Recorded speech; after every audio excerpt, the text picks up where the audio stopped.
অদ্ভুত। এই যে তখন বেশ ভয় ভয় করছিল।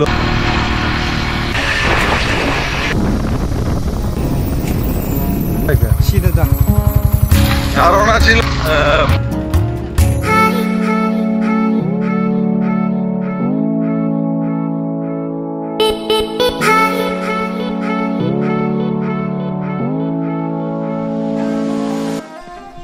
এই জায়গাটা, এটা হচ্ছে ফুলবাড়ি। ফুলবাড়ির থেকে তুরা যাওয়ার পথে রংগ্রাম বলে একটি জায়গা আছে, সেইখানে এই ভিউ, অসাধারণ ভিউ পয়েন্ট, অদ্ভুত। এই যে ফুলগুলো ফুটে আছে, অদ্ভুত সব গন্ধ বেরিয়েছে। তো এই রাস্তাটা দিয়েই আমরা এসছি গত পরশুদিন, সে অনেক রাত্রি।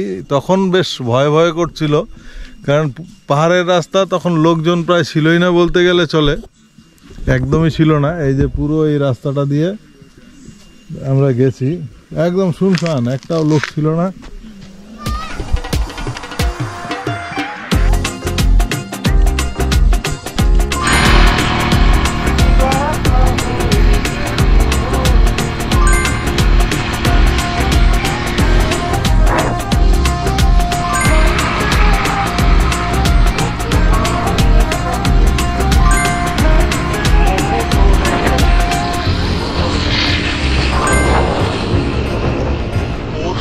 রাত্রি 7:30-8টার দিকে এই রাস্তা দিয়ে আমরা যাই।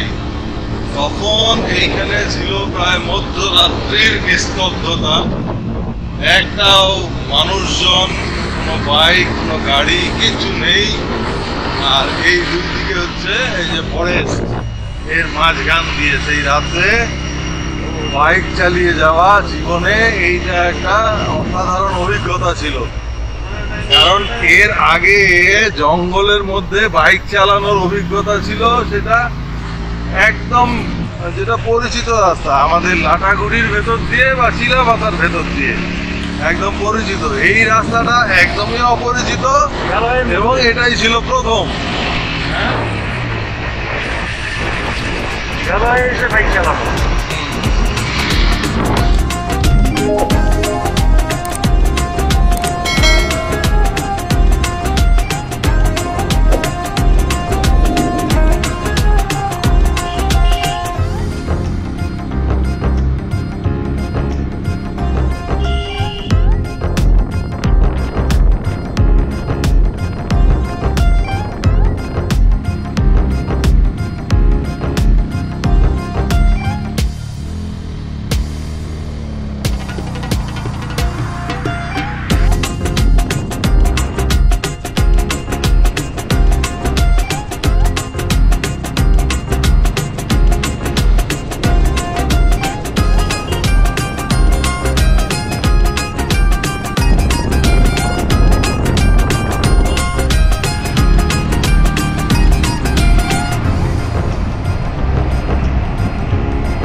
फुलबाड़ी कितना दूर है?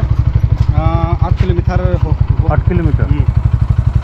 ये वो रबर है क्या? सीधा जा सीधा। हाँ। ये रबर है ना? रबर, ये रबर का मालिक ये है ना ना, वो रबर ही है। तो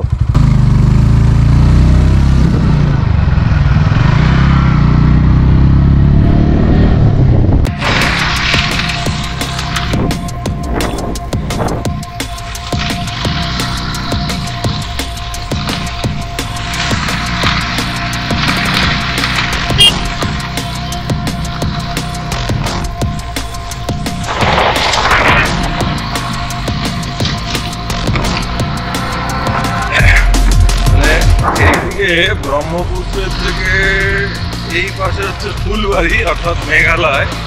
তো এটা আসার সময় যেমন দেখিয়েছি নদী পার হলাম ব্রহ্মপুত্র সেই লঞ্চে করে। এইবার ফেরার সময় আমাদের অল্প দেরি হয়ে গেল, যার জন্য কিন্তু এই লঞ্চ আমরা পেলাম না। এবার লঞ্চ না পাওয়ার জন্য এই রাস্তা দিয়ে যাচ্ছি। এটা কিন্তু নদীর মধ্যে দিয়ে যাচ্ছি, মানে এই যে রাস্তাটা দেখা যাচ্ছে এটা প্র্যাকটিক্যালি নদী।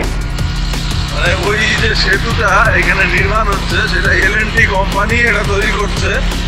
তো এই জায়গাটার নাম হচ্ছে, এই যে চরটার নাম হলো বেলাডোবা, কিন্তু এই এলাকাটাকে লোকে L&T নাম দিয়ে দিয়েছে, অর্থাৎ L&T নামে চেনে এই জায়গা। তো এইবার একটা অংশ নদীর একটা অংশ ছোট নৌকাতে পার হয়ে গেলাম আমরা। এবার এই চরের মাঝখান দিয়ে হাঁটছি, কিন্তু এটা একদম চর, অ্যাবসলিউট ব্রহ্মপুত্রের ভেতরে জেগে ওঠা চর। এই বর্ষার সময় এগুলো তো সব জল ওঠে। এইবার গিয়ে আবার যে ব্রহ্মপুত্রের বড় অংশ, বড় নদী যেটা, সেইখানে গিয়ে আবার আরেকটা নৌকা ধরবো। নৌকা ধরে আমরা ধুবড়ি গিয়ে পৌঁছবো। তো এইটাও একটা ইন্টারেস্টিং ব্যাপার। এইভাবে যে যাত্রাটা হবে এটা আমাদের ধারণা ছিল না। এটা মন্দের ভালো, মানে নৌকাটা পেলাম না, লঞ্চটা পেলাম না বলে এবারে একটা নতুন পথে এই যাত্রা হচ্ছে। এটাও একটা ভ্রমণ পথে একটা ইন্টারেস্টিং ব্যাপার বলেই মনে হচ্ছে আমার কাছে। এবং এই যে সেতু, এটা তো এই ঐতিহাসিক সেতু, বিশ্বের মধ্যে সর্ববৃহৎ সেতু, অর্থাৎ 22 কিলোমিটার দীর্ঘ সেতু এটা নির্মাণ হচ্ছে। সেই সেতুটা নির্মাণের যে প্রক্রিয়া, সেই প্রক্রিয়াটা মানে সেইটারও একটা আমরা অংশগ্রহণ করে ফেললাম আর কি। এটাও আমাদের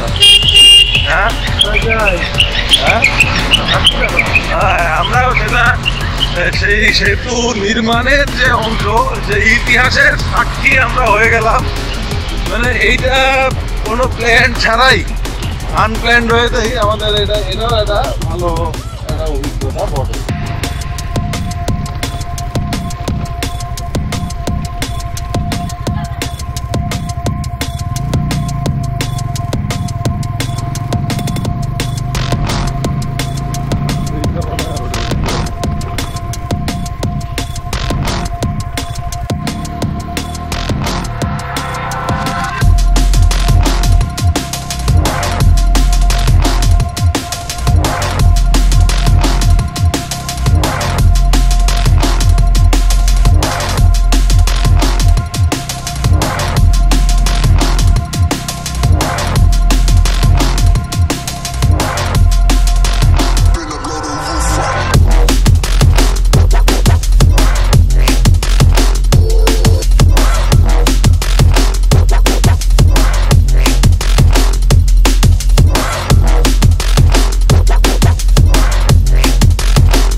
ধুবড়ি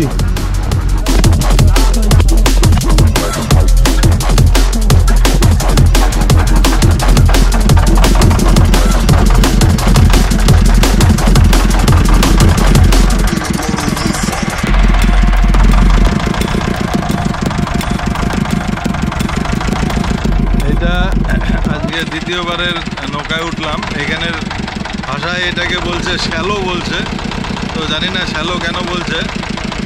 তো প্রথমবার সূর্য আলোটা এত সরাসরি ছিল মুখে, যার জন্য সেইটার ভিডিওটা করা হয়নি। তো এটা একটা অন্যরকম অভিজ্ঞতা যে ব্রহ্মপুত্র নদী দুইবারে পার হচ্ছি, দুইবার নৌকায় চড়ে। মাঝখানে এলাম L&Tর যে ব্রিজ তৈরি হচ্ছে ব্রহ্মপুত্রে, সেটার নিচ দিয়ে। আবার এরপরে যাব L&T তৈরি করা রাস্তা দিয়ে।